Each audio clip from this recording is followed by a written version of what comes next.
Dear, Cassia, one near the Bramo, and easy of ye, Hannah. News, young kind we say, Jimmy, I had your bay. Hey, boy, yeah, boy, your Kodia boy, Monsieur. I was what the name was you. I was your phone, some of the dogs, so the other one could be, and they say, Interior Minister Yeramuta Kamubarak, actually, say, if it's in the Cree. Mo amunumu wi enubone eni nubone no ye teste mo hwe na se mo ampase drug ene me pacho mental test ya untimi enwura bambo gina tuko no na ne bambo gina tuko ya ye ka ho asem ya ye se recruitment no wo ma ye test yo no wo ye test ni wie ye no eni papa ye 1300 en wo manya HIV ade bie Go pet soja ni police. Me come chira wo me ace na nam. Ace for nko. Is Egypt players. Yan kwai. Na ya se penche bi si ye e wo saira no. Ato atifi mantam num ya di nkyeremu beba. Aposifo etu abobaka nipa miensa onumato ananom siedo. Ghana mampani John Dramani Mahama edi atudwa se FIFA 2026 World Cup ya ekwoso Ghana and Australia omufri muntem enti amai mienu obi ama no nyonko yako emunsam so beti asemo edio adai omufri mu pe entem so what's it adai chiri wan dia sia na enye ni anamen kan brofo mi ko BBC ana eno mi ko BBC ana was say let us exchange commiseration. President Mahama tells Australia High Commission. Asem no. Ebie naturally say Kasia body dia ensem do draw so pa ne apone kakre ho bi ho akere ne news no hu no se ne de bia dabi ene news nya ya dia ene news no Argentina Egypt news enye ya nia etino mo de mo hu se difference abemu a mo fa ne sa Egypt fo apa bibia ye enye asem ketwa na bi se yetimi yi musuo nyina ne ade ohu entinese de bedasi entinu na se no na ye first dani bi ohu ema enimekuo yi a wo maso ya sene ede kasebwe ebremo Argentina Egypt news ene ye deba Divine Mercy Cosmetics so pese wo kala ya akono na ye fede na se wo bomodin ba ho no aba baji nkupapa samna papa facial creams ahodo scrub etode bi a body na wase wuchi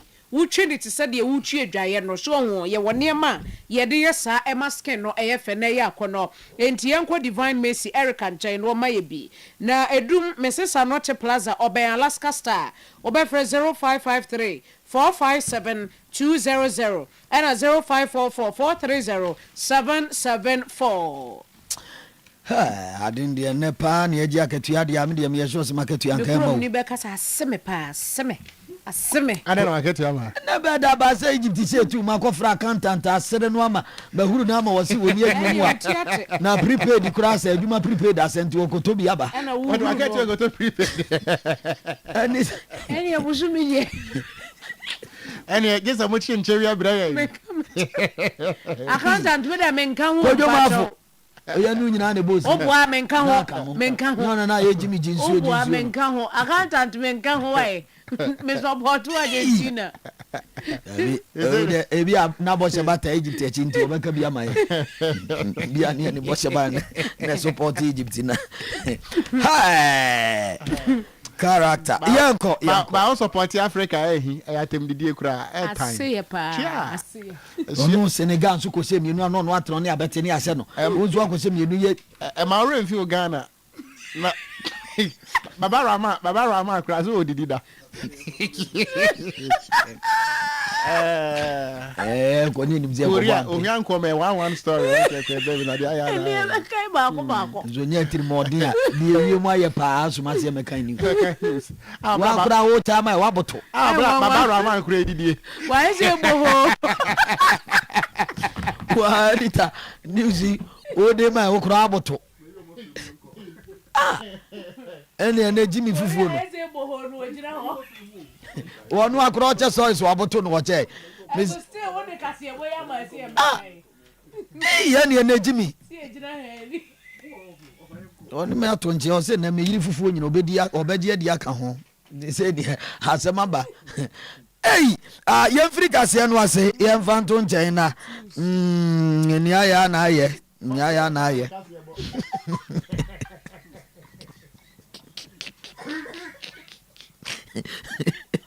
Odia Elize Jimmy do yi musuoma mo je pra mo ma so yada Oyerepa FM 100.7 ya ko service ayira no ho ne Africa se no ase de afrie na nyamia ne nukure ya semo apostifo ne mabunu ya ewo sehi sayira no na ne ya manebo kire mu apenche bi si aka bi ama apostifo atoatu ama nipa be miensa onum ato ananom wonse do ochiame ye wo sayira no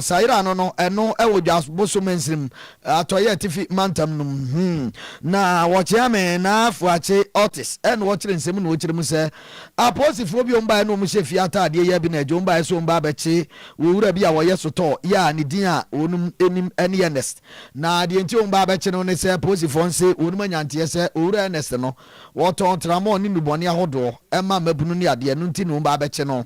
ana manbo nkyere mu a emabunu ye wo sayira no kronum se omu mpene da ma aposifo no emfa ernest no enkonti ekokoba penche na jese wo sa aposifo no amanbo kyere mu a onum ebo won kwa ho ban kwasi brum beka se self defense na no ne ko wi akyere no aposifo ni tuo akasa mabunu no mu miensa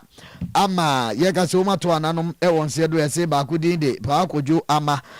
kwa bi zododo no afre no gwaja ene ofofro ka ho mu hunidin na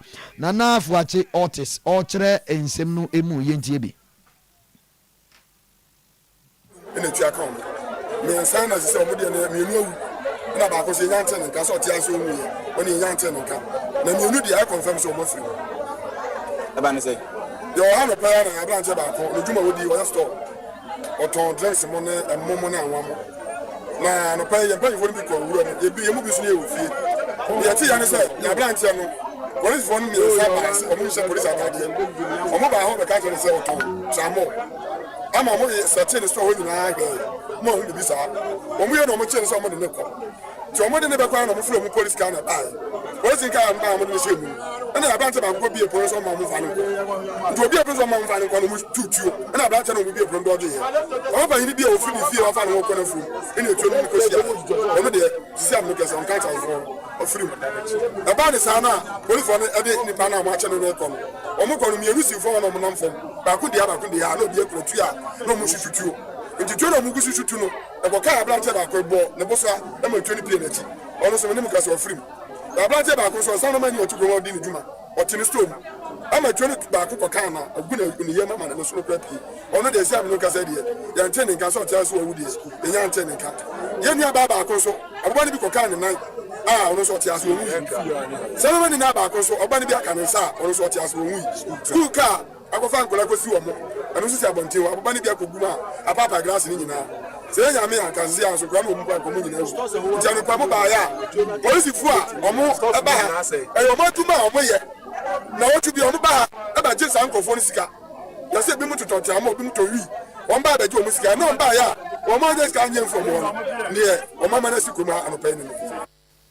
yo chiame yo wo sayira no eno ewo dwaboso mensirim toye tifi mantam no emu ono amanebo de wote ye ebi na wode ato ye nanimu na de wode nani wakruchi wisi ya na meneti asantemo ehu ne na ekoso na asase na wieye kwesi buru baka se eye witness wono nso ni nkyeremu ya wode ema ye ntie wono wọ́n fà sí ẹ̀yà àdìntìmí ẹ̀sìn àpọ̀dá àwọn akọ̀gbọ́ òbí àmàlẹ́ ntì ní òun ṣì ayẹ ọ̀yìnfọ́ ní yẹ̀mí ẹ̀nsẹ̀ òbí ẹ̀kúrà pọ́páṣọ̀ ẹ̀nà bàkú di ha òun rìdí káànù ẹ̀dì n'aba ntì òun tututu onígu ẹ̀fọ́ ẹ̀nà òun títẹ̀ ní mu sùn túbú sùn tì mímí ní òun ṣì ayẹ nínú àmì yẹ̀mí sẹ́sẹ́ àmì ká mi sẹ́gun mọ̀ wọ́n sẹ́ ẹ̀yìn òun ti nà mí ba ntì níbi ẹ̀ bàkú náà ọwọ́ sáà sẹ́ náà wọ́n tutù ọ̀nà ẹni di èmi di ní nkyẹn mu sáà ní ebédúró abọ̀ntìrì mu hɔ a meme kɔhyɛ nkyɛnse nti before sɛ yɛbɛduru abɔnten mu wɔ no n'abɔɛ no a yɛabɔ ne tuo no ne wɔnya hu sɛ yɛabɔ ne tuo nti mani wɔ kora na wɔbɛtwa afeeɛ ansa na yɛhu sɛ ɛtuo aka wo nti me deɛ meduru ɔmo nkyɛn mu ɔmo tutu tuo no wɔ fam saa ayɛ sɛ deɛ ɔmo de tuo no ɛbɔ mo ɔmo ho ban adwane sɛ obi pam ɔmo no so obiara nso ɛnti wɔ mo akyi we ya de ode naniwa ehu ne esiye bi na yate na ne ye to kase ebo no so na ye de arehosam na to so amamo arehosam ne se oba bi a wanya mfihia ba eseduo no wotwe ede ko aduasa ene ye kiremu a eye enkran ho no a wo mo hu se wawuda gatem ebusuafo areho momra Facebook na so na momehwe Oyerepa radio ewo Facebook areho wodaga tenum nanim ebutum se ya ene obi ede aba troya senko ode be pagya nanim no kra na chese asem no ahomete na amanfo susu se na anu nsuo ye to ye ya enam soma nsuyiri eba ye no ene bia atwe na firi beebi ede na ba be pie ho no mo ha ye kwa ma no so ne ani PK akwadi nkomo PK ma adwe ya na ngaba enfoni a me hwa wa ha no chese mintimi kura mintimi kura boye ntiremu ni na ne se adano agada nso to ye iri eye enkran mountain ni na no ena nam so ma eye kaswa ede ko enkran kodiemu brono aye fe no old barrier ho eben eye atala company no first one na chipe ena no pe ye nya ne tie se omo hu obi a odan nso mu ho obomode kutimu ewo pa na yampa se oba bi a wedi efi 28 ede ko ne 30s no eda nso ni mu a na enye asem papa ye obomode bisibisira tememufo a wo mo wo area ho nyina se ebi a na wo mu ni mami wo mu tire mu a mami no wo mu ni ni ba bia na omo hwe senia nso no esi free eye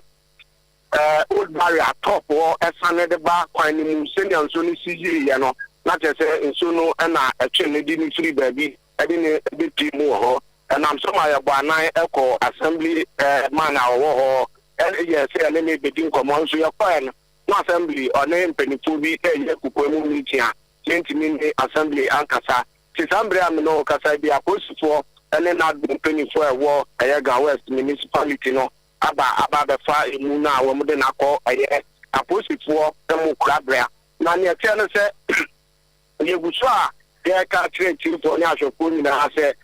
onipa bi ti old barrier area ho anaso se top base area ho ana area echa old barrier won hia ni na onipa bi ewo ho na nso ni to ye ho hwehwe na won na da se odoko aposifo akran ya ewo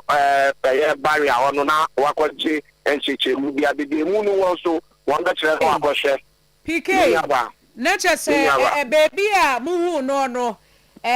wonye area mu nipa enye ho no ote David anya ho no ote area ho fo no kire se wo mu nim no ewo area ho na unya ba unim ade aye asefemu yo area ho na no adana nso ni to ye we kan wa nipa nine na nso no efa wo mo a nyame adom yeyi emu miensa ne na yeyi kan ho a nipa miensa ne timi yi o mo ba ko be ma ba ko de befem sambre am no kase de yehu de chi akwan a yeguso a ye hwehwe se ebia na nso no akoyi no ade ato ba bia sene weyi ofiri bebi a ensuo na twena de na ba saa hoyi ebetimi abasa wono nso ensuo no atwena kwa area foforo so hu sa bebe na timi ni aba PK yemfa wonsi na video no a ye hwe no eni enyan pa eni ni aba asabe to anka no ebusuafo na chese ye nua be ma PK ene wo bo amane arehosem a esie nsuo no a eto won krai ye nam so ema enipa bi efe mo hwere wono mo nkwa no oba we de wono no nsuo na twene firi beebi ene de na ba be pie wo saa barrier ho a wodaga temu wo nanim nyina ebutu fom na atimu se wada nsuo ni mu ache nti wohuhuru ene wada nsuo ni mu ache se sisi ano aposifo abefa na kasa ebusuafo ebeba be kire se ampa ye de hye no wonie na yento aso ne yenkonsem foforo mu won se na ano ena ban no wobiemu aban ebiemu se woni epese wɔn mo yɛ asogyafoɔ wɔn mo yɛ apolisifoɔ wɔn mo yɛ kyɛ security edwuma no wɔapɛ sɛ wɔyɛ bibia na ɛsɛ wɔde wɔn waba na yɛahwɛ sɛ edwuma no betumi ayɛ a na ɛba saa no a ɛdɔm a yɛ a wɔn mo kɔ no yɛ na ɛnya asɛm ketewa koraa nyame adom nipa bebree no akɔyɛ na ɛno na ɛnɛ yi aba beto dwa sɛ ɛbrɛ a wɔn mo kɔ saa no recruitment no kɔ soɔ no a na ɛwɔ sɛ yɛyɛ test ne yɛhwɛ sɛ edwuma a wopɛ sɛ woyɛ no wowɔ ahoɔden wobɛtumi ayɛ nimdie no wɔ hɔ kyɛ sɛ yɛyɛ nneɛma bebree ɛde fa wo ho sɛdeɛ ɛbɛyɛ a yɛfa wo sɛ polisini yɛfa wo sɛ sogyani anaa yɛfa wo sɛ bambɔni a woba a wobɛyɛ adwuma no sɛneɛ sɛ ɛne sɛneɛ fata ɛde ama ɔman no na yɛse yi test a wɔn mo kɔkɔyɛ no yɛ ne yɛyɛ mogya mu test nyinaa ka ho na wɔn mo kɔyɛ test ne wieɛ no ama ne bɔ kyerɛ sɛ enipa maako 1003 enipa 1003 ɛna meka sɛ yi wɔn mo anya yade a yɛfrɛ ne sɛ HIV ɛmoa wɔ no ɛwɔ wɔn nipadua mu yɛkɔ test yɛ no de yɛkɔ baayɛ no na ɛnam so ma yɛwura ɛyɛ muntaka mubarake wɔno ɛyɛ soafo a wɔhwɛ efisɛm soɔ ɛna wɔkasa wɔkyerɛkyerɛ mu. We had, I think, about 1,300 or so that were on HIV. And then they said, can you imagine sending somebody a resource, telling the person that you have HIV? I mean, that's not the procedure. The person has to go through some orientation. So one of the things that we did was simply to say that when you get disqualified, you are given a contact to reach out if you are interested in knowing the details. Then when you call, then they assist you to let you know. Because interestingly, some of the things that we realize are treatable. So people need to know and then also get treatment so that subsequent recruitment they could join. So you need to know it's of interest for every person that got disqualified to be interested in knowing what was the cause, so that at least you'll be able to, those that you can treat, I mean hepatitis B, if you have cardiac issues, maybe you've had some major surgery, drug, mental, and all that. A lot of it, some of them I believe you would help you be able to get out of it, especially those who had mental issues. People may not even know. Enti wei wasofo a wɔhwɛ efisɛm so ɔnrabo muntaka mubarak ne yɛte ne nka no na wɔkyerɛ sɛ yɛyɛ screening na sɛ yɛyɛ bibi awie ne yɛ disqualify wa ya ne yɛ ma number bi a wɔabɛfrɛ nti wokɔ hɔ na wopɛ sɛ wo status deɛ nti ma yɛ disqualify wa hɔ na abɛkɔ akɔhu sɛ saa yadeɛ AC ana HIV what bi enti na yɛamfa wi miento anwumre no sia kase bɔ no so yɛ kae wo sɛ yɛde nsɛm no efiri Oyerepa 100.7 FM eso yen social media handles Facebook no eye Oyerepa radio na yento afaro kasebo no eso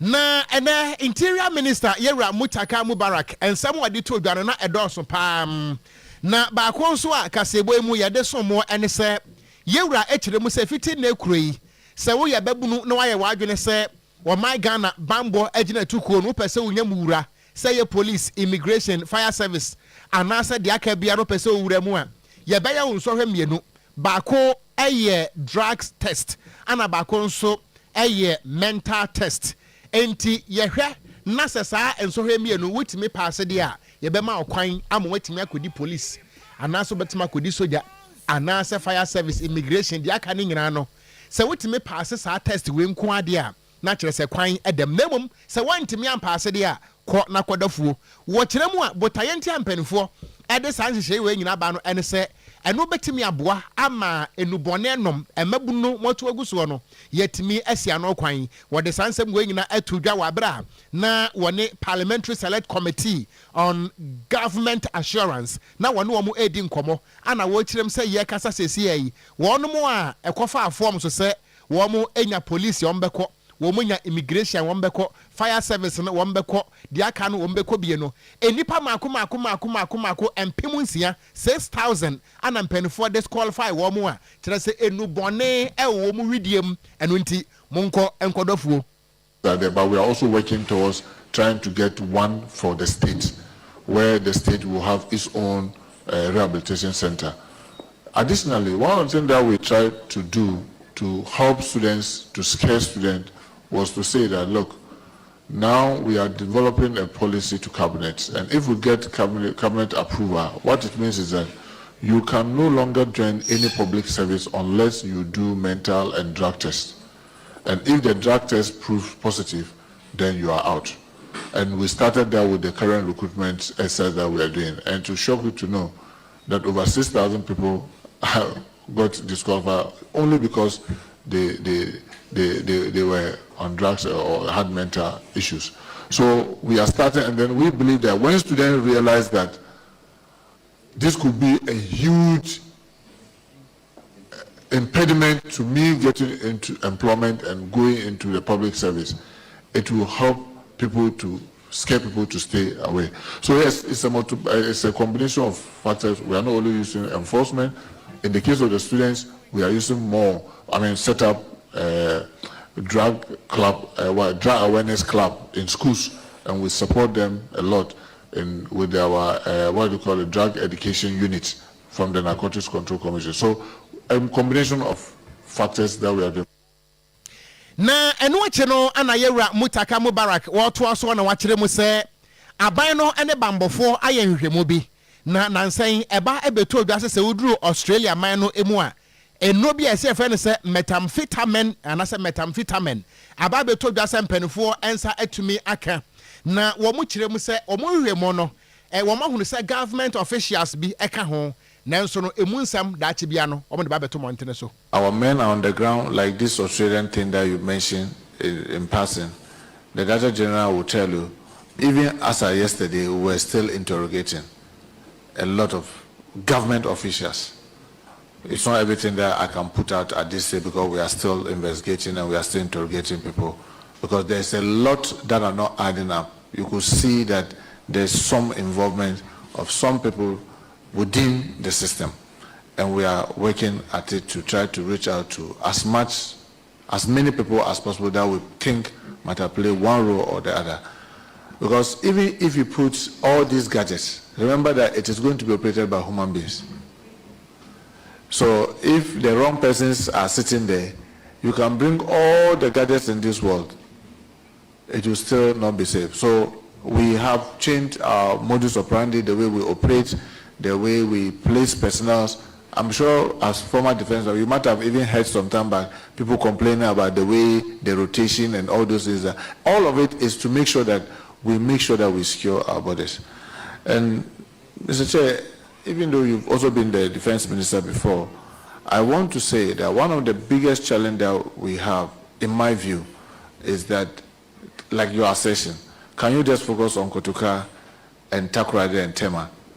We have 48 legitimate crossing points into our country. Enti abusuani ayeti yeyi eye waswafo a wohwe efisem eso yewura Mutaka Mubarak ne wabra wone emarase badwafo ehia na sansem yi ebeto odwa. Yada so obambo nsensem a na Commissioner General Dema ye GRA na kase yi Ghana Revenue Authority na ora Anthony Sapo ne nsem ye odi to dwa wotirim se Ghana Revenue Authority ekuo no adwumayefo nine mpenfo de on sat on so ya wo ye wonum emu hwehwemu ene sen okirim se sobo ne ntansa ye de abo wonum ene se ye ahyane a eso anema ha ko adwama nso koton tracks maako be se edu enwotwe bi enwo sobo ne ntansa ne de tita wonum na afi wogefo bosom February num ene kokoba se sa tracks maako edu nwotwe atumi aba be piem wo manga na adwama hodo so ya je se ye beton emu niema ewo mabra o man no sabio yenya emfaso bia entuato bia ma o man no na kire se o ma fa di free bonto no hwehwemu no na o mahu se wonum adwumafo no be se enan bi ensa ewo mu bi ena ma atumi ema tracks no eba be pio manga na mu no se o mu nhwemu no kire se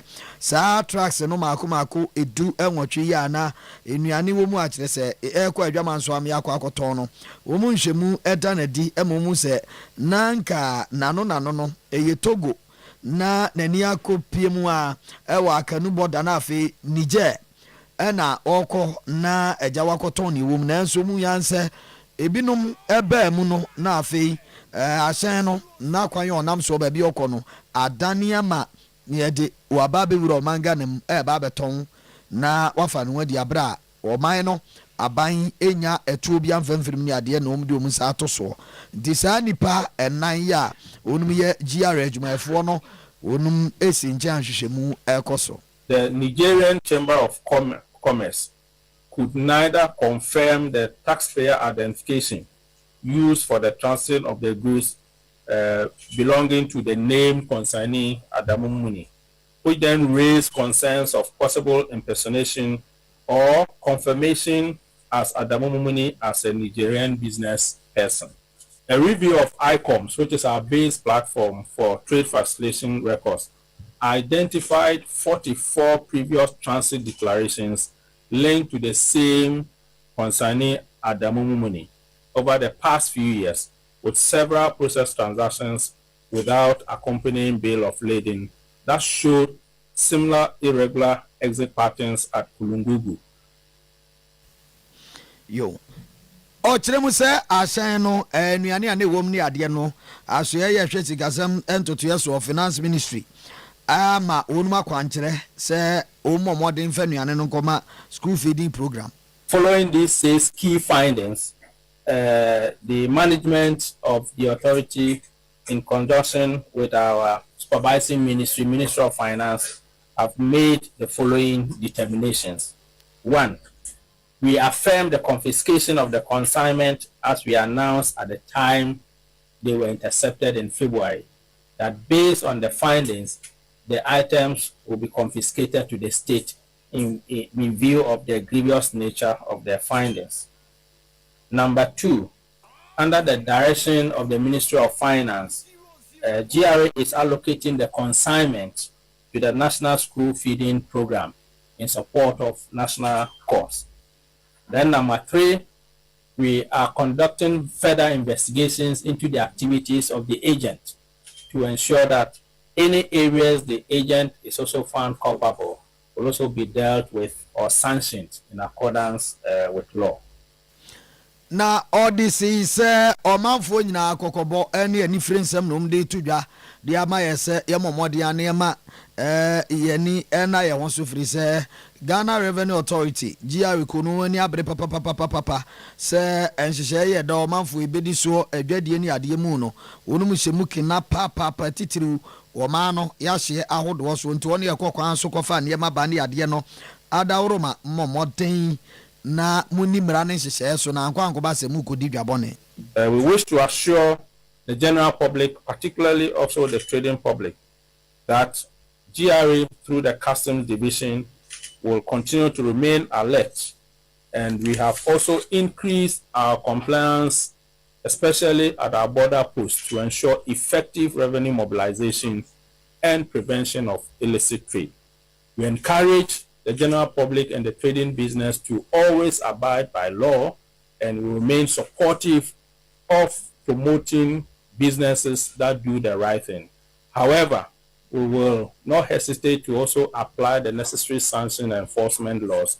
when any trading business or individuals are found culpable. Yo, enti na Ghana Revenue Authority penny odano Anthony Saponi ni ati kanjine naje drinking water nsu pa ya de ya no apebia boboso ho ne ye ball ye se ye ja Jimmy ama yakuma etu e kire kanjin on nti wono nom kanjin ahode no bebere wom ba mu atimi ati papa na ayi bro ne sade awdo nyina nso afiri no paduanum kanjin e wa ahode no biada ya ensu wo sekuta de ma ni padua bomode ne frɛ number 0241 44 91 91 0241 44 91 91 ye pa chododo no Breman UGC anase Tafuni Road Abaru Junction on mo bon ma kitima e ba center so se ya no abomodin aba no aba ehwe ni paduanum se nya bia nam sa ya de ahodo no infections no se wo bia wa cho entna wonom ema STIs ndi ekeka ho no ne nkofa ohaw beri emfa mrew ene ebetimi akwakofa chiribremu mu houses ya de ne ni hawo niema bebre nti bomodin ne ko no mfo mfidi pa no enhwe oni paduam so obi anase oni bie ya na bomodin afre number 0246 914717 0246 9147 0246 91 47 17 esomo buakwa sepase ga wo no ankran so Medina na abehia wo num wo ya na wa hye ne nso na atumi aboa ma bibia aye kama papa so yenko yenim Ghana mampanyi John Dramani Mahama ene wakasa ensem ahodo bi atudwa na ni nyina ne se won se na no bi yetna se Ghana panyifo tra se ye ne se wase afi apema hankoro de okono mienu 1992 constitution no yehwem se di na ye review ye hwese enema ni bi wo ho a wase yehwem kena na afa bi wo ho so wase ye free mu a na ne ayaye se adwuma no kama na etumi aboa ma constitution no ejira brane na ye na adwuma kama awo maimo na nam so ama chese wo mugusu aye a wo mudi hu dwuma na no nene wo mampanyi John Dramani Mahama wakasa enu wo kire mu se nyame ya adom na chese wo ye bibia review bibia wie finalize bibia no a eya na wo mu se pia de koma eye legal council ene attorney general se be ya wo mu nso no wo mu be ne documented wo mu so de beto nkrate na se bibia ye finchem kama wa mampanyi de sanse mu atudwa wa bra envoy mienu anase nkofo mienu mpanyifo mienu a wo mu free amanone anase nkofo amanso ebe pie mu e wo Ghana ha se ya na wo mbedi nkomo wie ya ye gya wo mu kwan ene wo mampanyi e de nsem yi atudwa. We've gone quite far. Cabinet is meeting on Friday to complete the government position paper. After that, I think the legal counsel and the attorney general will take about a week or two to put it all together. And after that is done, we'll, together with the Constitutional Review Committee report and the government position paper, we'll hand it over to the Constitutional Review Implementation Committee to kickstart the process of the constitutional review. The 1992 Constitution has served us very well. It's been one of our best constitutions. And that is what has, been the underpinnings of the Fourth Republic. And the Fourth Republic has lasted longer than any other republic in our history. And so we believe that any tweaking of the Constitution will only go to strengthen it even more and make it a living document to take us for the next 30 years. And so we appreciate the support that you have given. Ghana mampanyi John Dramani Mahama. Na so agina mu ewa bankesie mu na wamai mu emrama kwan se amahodo so mpanimfo timi ba ebesi won mu manfo anamu ewa Ghana ha na wapani a wono so wobesi Australia man no anamu ewa Ghana ha Berenice Owen Jones na ene na wode ne som kwa wiye se Australian High Commissioner to Ghana na wo bekọ no okọ mampani atara ye kokosra mampani sakura me ba ye moaje me fel so ebra so se me komati firi se kunturu hwaye a ne ntia na ekro na papa yi kasa wie no ana na no koyi nika ana wo koma Ghana fo ye akose mampani ye mamo ye akopa ana mampani si ada ho ana ewu ana se ni obi ana ewu na mbom 2026 FIFA World Cup no a Ghana mo ba mo no asa mu firi mu ntam dodo ana mampani John Dramani Mahama se hwe wo so twen menso mo so twen wo se mamu hwe wo twen to Australia ene Ghana ye nyina chese ya kai ya ma hwe wo kuroma enu nti se wo mame ya kwa wo kwa aka kire Australia fo se wo mo so firi mu ntam mo so ye ba mo ya kwa emu nsem ye. On a less serious note, I want to offer commiserations about the football, soccer. We were knocked out at around the same time. Did you qualify to the round of 8? No. So all of us? Yeah. Oh, okay. No, then we'll exchange the commiserations with each other and wish ourselves better luck next time. Yes. I calculated that the chances of Australia playing Ghana were about 10%. Yeah. So it wasn't to happen. It wasn't meant to happen. Thank you. Thank you very much. Enti enkomo akoso eno no. Enti run of 32 no na Ghana pa asum Colombia for the pa de gu ye ni so na match be hye ase Ghana fo odwa enum sai ansa na Colombia powder ebeba na Ghana nso ne ya wasra enso say ya asra entimi anya yeah ready Egypt cancel yebo ye de etie Pharaoh for mo nto aso Amjada bre enana dwi de ejimi yem say obey Thanksgiving service obey na ase so friend of Penny Behe, or any Quadrankoma. Yanko, Yanim was ever from. Na ya futusam and ekodema wo manga na de hye titiri woni a wonum ACCC warehouse adan brane ya akura dan de ma nema a wonum ton ene ade no wo hu na futusam free assistant divisional officer ADO1 Alex Kenati ana O24 sa da woro mede se nyame to nsam na ubie dwumaku obi udi dwa oton ne ma akokwan so kofa ba na unya koradan ya okofa ne ma no ba odi ba begumu no wayi ni kakra nkra de akosto esa na otwimi kogumu warehouse ne ade no a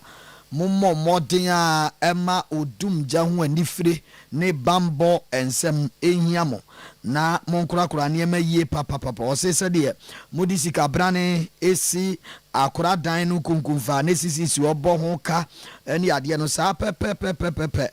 na eya moma madwen enkosi ejanso ene ho ahweyie ensam so firi se wan hweyie na ne akwakofa kokwanso ne ema no kofa ndo so podi begu akora dan ni mu a ejaketua bi ma ne homene so ano da korope afi na onse nyina guti obobna warehouse no na kire se ja ahye ne dwure benti mo ye bibisa moma odumja enhyehyeye enhiamo. Warehouses should try and prioritize their safety along with their security, because it's not the best when you just have a security man without having to have a trained fire warden who doubles or who checks on the safety. I would implore them that sometimes they spend much money on their safety needs, buying expensive security cameras, buying security doors, and putting security measures in place. Such arrangements should be done for their safety, so that once they're able to again get sprinklers, get early fire detection systems like smoke detectors, early fire management systems also like, as I said, sprinklers and fire extinguishers. In emergencies like this, they're able to at least, once the fire wardens or the security men are trained by officers of the Ghana National Fire Service, they are equipped with some basic knowledge in order to handle situations, because fires always start very little before they escalate into something bigger. And so they're able to manage the fires at the initial stage. They shouldn't have to be developed into a fully blown fire. Osi jumjajuma ekuno onjumadie ni sudie no ekotra ejadum nko a wose eho entity da obo nyina da eka ho afi se obi akoka hwenhwen bi mu wo na yenkoyi ni mfiri mu ne ekose broni eka no rescue no no so eka ho no mu afi humanitarian services so ho je no ado papa ye ne sa ne ma no odunja adwumafo no adwumaku no asemu ene ejadum no ane ha de hu dodo na ko mu angasa no adwumaku no angasa nhede ne ho hwe no de bia ko esa humanity. So as a service, our mandate spans beyond firefighting. We embark on education, we embark on rescue, but then again, humanitarian services are a core part of our responsibilities. So during at the back of these flood disasters, the Ghana National Fire Service has been up and doing with its role when it comes to offering humanitarian services in parts of the Volta region, in parts of Accra like Avino, in parts of Tema. Our officers have been on the ground supplying potable drinking water to affected communities to be able to aid them. This is part of our corporate social responsibility as a service to the good people of Ghana. And so in a time like this, the Ghana National Fire Service, beyond rescuing people, stands with the affected people to offer humanitarian services. Ayo, o say omuche nsuwai na o kan say framantem oni a o ho aka ne ade odun gya adwumafo ma wonum nsuo nom ne ade a na wo sere se wo ne anyame ato wonsem ankurankura akuhodo yenyina modern kamum emodum gya adwumakuo no na akonde a na akade a ondi bedi dwuma ondi bedum gya Portugal so firefighting equipment wo abetimi adum wonum omani beso yemwa wonum. So on the back of this, I would want to call for greater support for the Ghana National Fire Service. The government is trying their best. We've been promised some new appliances, but then again we should remember that the government cannot do it all. Again, we implore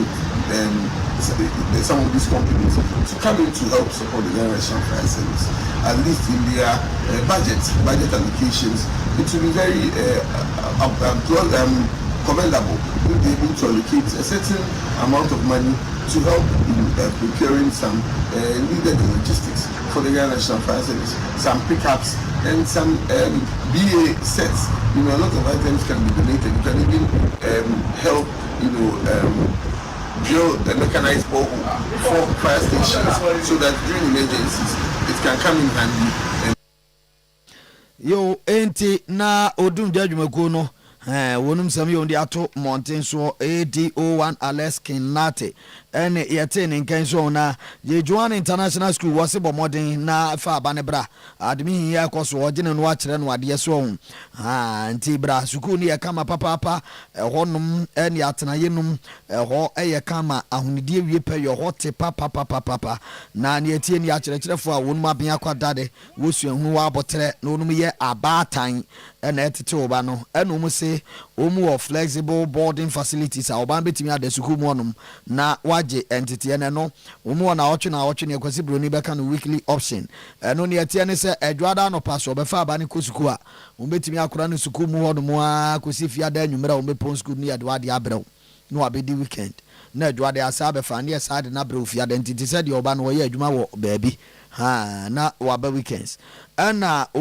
esanso full term option no ba betimi adesuku mu onum nyina obeba fi a kire se yamakwan ni nyina echi nso fees no ededa form bone da form akande awdo ye edi sua ade te se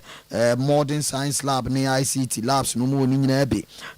honso ye kama hunidie wie pe obambo dana kwan mu CCTV cameras ni cables no ye install wo ba bia nti oba no ontumi enfri yensembra yen eni eni swokra bomodin na fa oba no bra ho se robotics club no and they wonu will be cadet band so so di nemofra no ye toys ni ade edu premani tuo ni ade no omu oni nyina bi omkire nyina bi fa aba no bra Jejuan International School ya ba cho machira kwan omu wo voice koko ben santase boase kwanso ben dominance police barrier hodmo a free number is 0553 182201 0553 182201 ti ne wadwuma ne dwom ni ade enti ope baby de oba na kwa Jejuan International School oso obetima be fa na dwada anopo de ne kwa obehwe no a beda school mo no afia da nwumre na ye de no aba nso ye kama pa wo afia kama pa nyino huni amfia mani nkobi tia yento aso nana meya entwibu esi akobe nkumhene ewo boyem wasa ye leading member at the keep Teti My Clean campaign nana kasa nana say ye kwa sorry ye to collection ye preachi ye ka wonyame asem nanso nyankopon asem no asa kase wobi a wodi ne huni bia no wono wobenyame pa cleanliness is next to godliness enti se nipa no nipa wodi ne huni pa no ya na chese wobenyame ankasa enti se bible akasa de a ene no obesere se edu bebi a ye nuanom nkremofo ye papa no masofo ye maame no masofo edu bebi a yenka ye ahonidie ho nsem ewa so dem ene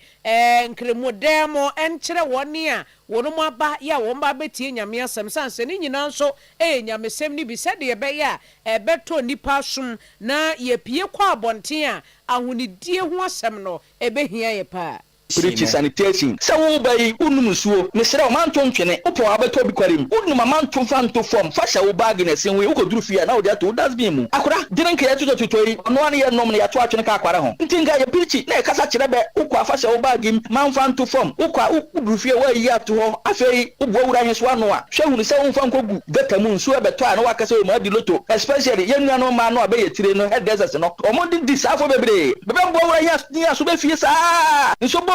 wadi loto na be kwa kohwehwe agugatam nti akora ye waso die na so die ne betimi aswa no pa ye a nananom ense wo ma yekutam duduru die na wei eye nana ameya entwibu esiako ya woye benkumhene ewo boyem ene yete ne nka no wasaye leading member edema keep taking my clean campaign nana ameya to asubie mo no wose mo amu taking my munyim so ye wase wasra mo pa mamu ntoto bole ngu basa munyina momoa ema taking my enso enye krabehwe afe driver ni so passenger be fro car oso wo betu yansa na wo start na wadi ka kan kan mesra mi betu car yi wonu so amanto ntwere car kware ho fatu car yim na esia mi amefa udidi amanto roba hentwere kware ho fatu car yim yesia afe ye ko du driver won so wonya na gina ma meti na plan kokoro kama na odi support team bi no abo ne pod atu akire afe wo bedu that's been kaka se de sisi krom nti ye pirichi ye na ye kasa akire na nso akora ho odene na nso kaka yeguso nti abare ye omo aye na o ma mra munyere se ne mpamfo be kan na ye nyina so ye kasa akire ye ube be firifia na waka akire no oyire be firifia na waka akire no se be ya ebe nkyereke na ebe de nyina ya no na miento akase abo no so na yenko ensam foforo emu na wasoafo a wahwe akobade eso o mekire transport minister Yera Joseph Bukari nipe ana wode atodwa se ministry no ene MES logistics ede wo monsa ahyantiase apamo ase a eno beboa ama kire se eniema hodo a yetwe edefi akwantempo so nyina no na kire se Ghana Railways Authority anase sector no wo mo na ebehwe na dwumadi wetimi akọ enkanen wo kire mu ese wo hwe Ghana ha no moniema hodo a enam ha pa konkofo amanso empo de eba Ghana ha ama yentememfo yetimi de adi ndwuma no a cargo no se yakase edi nyina befa sushen a emwa enu nti no se no MES logistics wono mo apamo mo ne ministry no assign no ebeboa ama sa niemayi yetimi atwene kama. Any refurbished train has a lifespan between 10 to 20 years, meaning that if you give proper maintenance to such locomotives, they will last for 20 years. And I also know that what we are doing today, if we continue, we will break even within 2 years. And if we are able to break even between 2 years, means that we are going to make profit for over 15 years with these locomotives and these 20 wagons. So it is business sensitive and economically viable for us to have these 2 locomotives and then the 20 wagons. And I believe that is how industrialization begins. Na enuachi no ana minister echremu na okasa kakra na enuachi no ana chief executive officer Emma Ghana Railway Development Authority Dr. Frederick Apo wono so ade atodu echremu se entiase apamo a aban no de ne sa kwahye ase no enu betimi aboa ama cargo se ye di free ha akwa mahodo so anasa amahodo so ye de ko ba bi foforo ne ade no enu betimi akonka ne afi nso no ebeboa ama nwuma nso aba o man mu. Ghana Railway Authority and MES Logistics have now signed a contract whereby initially we are going to do 300 containers with a further uptick up to 600 containers per day. It means that we are now going to move the 300 containers from Tema Harbour all the way to Pong Industrial Area via rail and also road. And we are going to run 2 shifts. In terms of the Volta Economic Corridor, this is the beginning of it. And as and when that we will look at potentially expanding our fleet and wagon capacity to be able to take more load. And yeah, it's Dr. Frederick Apo, wano ana oye chief executive officer. Ghana Railway Development Authority and what the sansem we etu edra. Na midima for Herbal Hospital Dr. Time Daso was ebra na apomuden yemfa Emma ona hoden so ntimemra. Yade bia no a ewo di na tete wache. We oba we be ma pani anasa kwada obetimi di wani akirem e wona tena ye ho na Dr. Time Daso de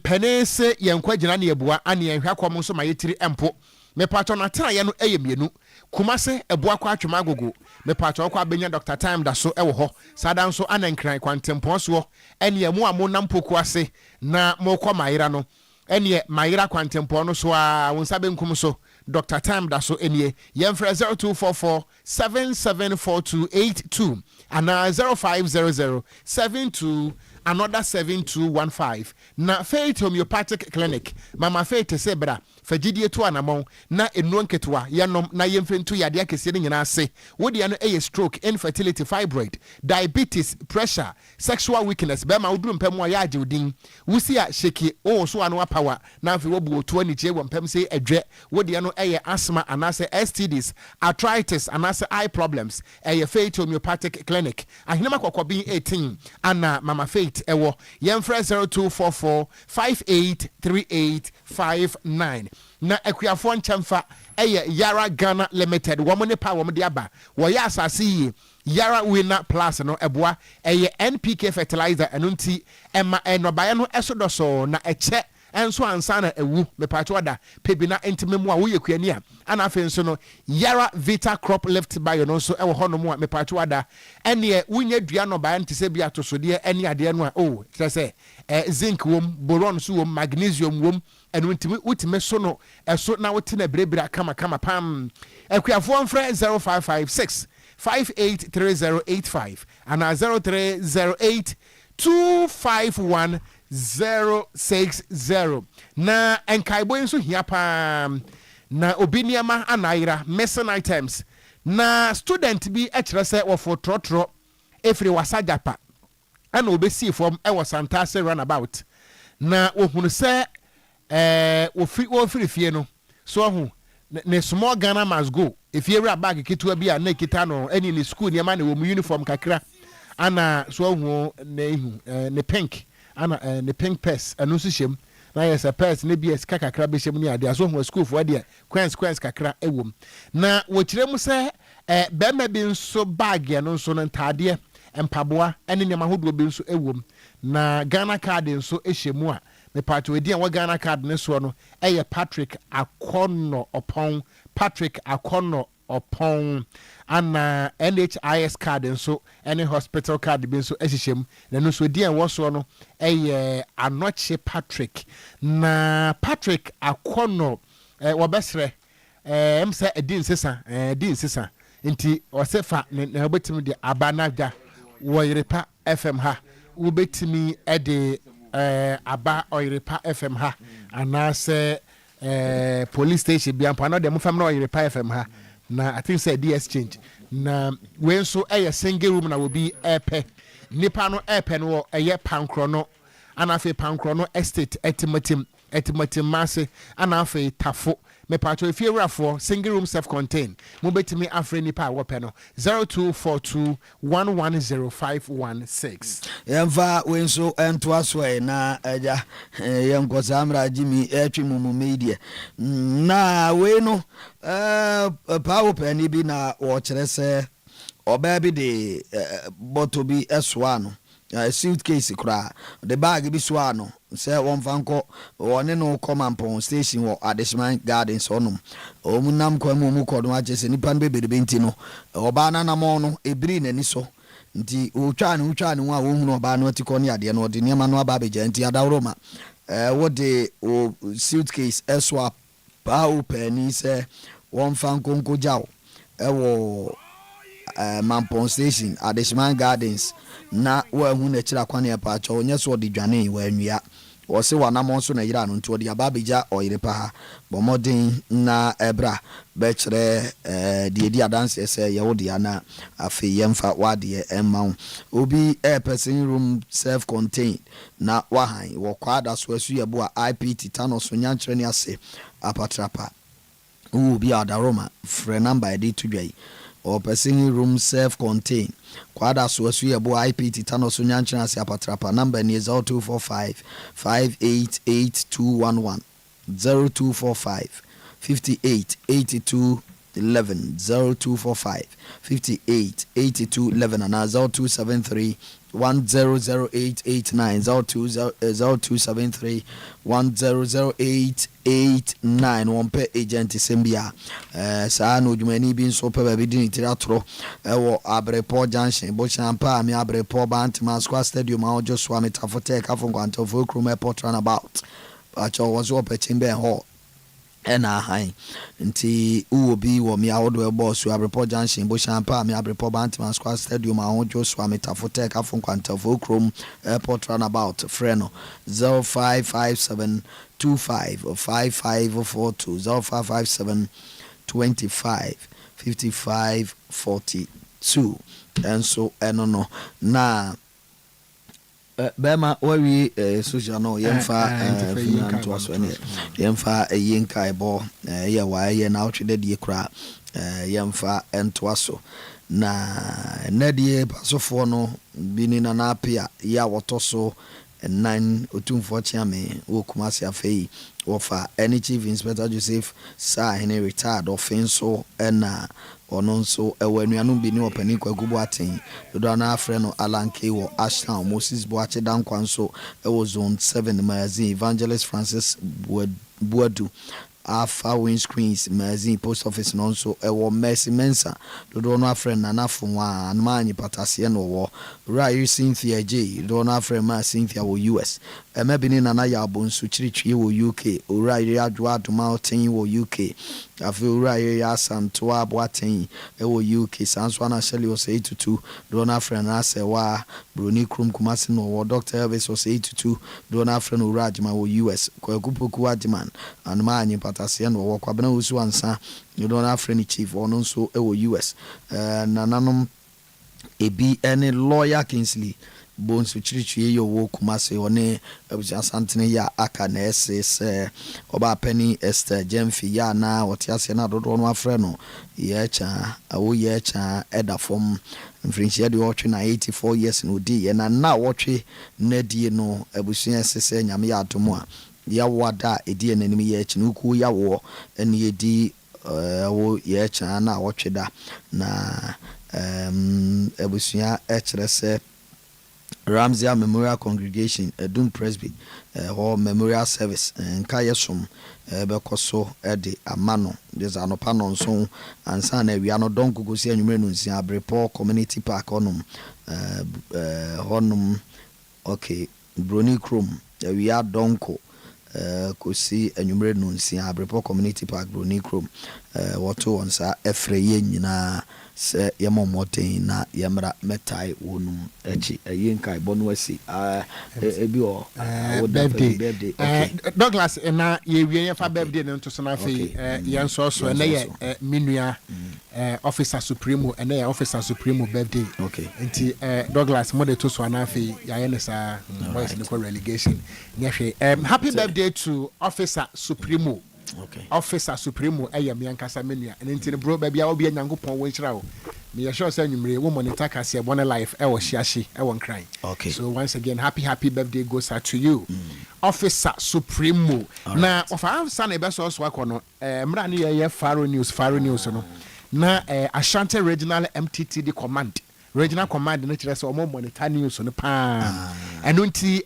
yedamo ase Chief Inspector Kwesi Afo one year station master Ashanti Regional MTTD Command ewo Central Chief yadase ana Superintendent Kwame Buadin so Ashanti Regional MTTD Commander ana Chief Ochere enso Regional 2 IC nti Asante Mantem hadie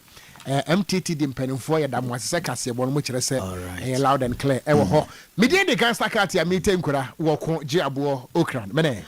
Ata Frimpon, yado asima moniti ni na awoda pay wonso birthday ebi enko enfama happy glorious birthday enko enfama me wofasi me bayi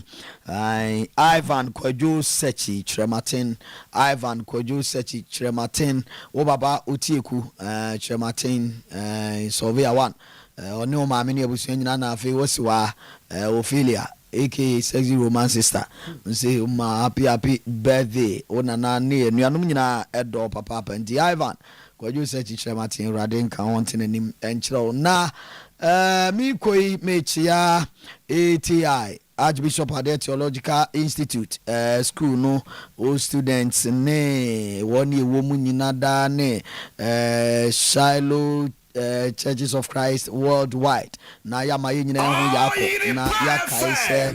nyame ya aduma ya papa His Eminence Archbishop Dr. Richard Samuel Adai nyame adoma na wɔtwe da no ɛyɛ yawada wei na wɔtwe yawada edi anim yi ne na wɔtwe ɛna papa na wɔtwe da no ɛbɛkɔ so wɔ Heroes Park nti nyina yɛ nhyɛ ne nso na eduru hɔ no mu a yɛmra na ɛnyɛ fɛ nyame adoma 16th July yawada wei na wɔtwe wɔ stadium Baba Sports Stadium Heroes Park onum na His Eminence Archbishop Dr. Samuel Richard Adai ne na wɔtwe da no ɛbɛkɔ so nti ATI Archbishop Adai Theological Institute, formerly Shiloh Bible Training Center for Pastors, and Shiloh Churches worldwide, Shiloh Churches of Christ worldwide, as a for many nada, and Adolfonia Busian nada yakambum na yaka Musenya mi aduma 16th July yawada we na watch ye papa Archbishop Samuel Adai na watch dano. Ya na madum na mabana ya jam na papa abo adwuma so papa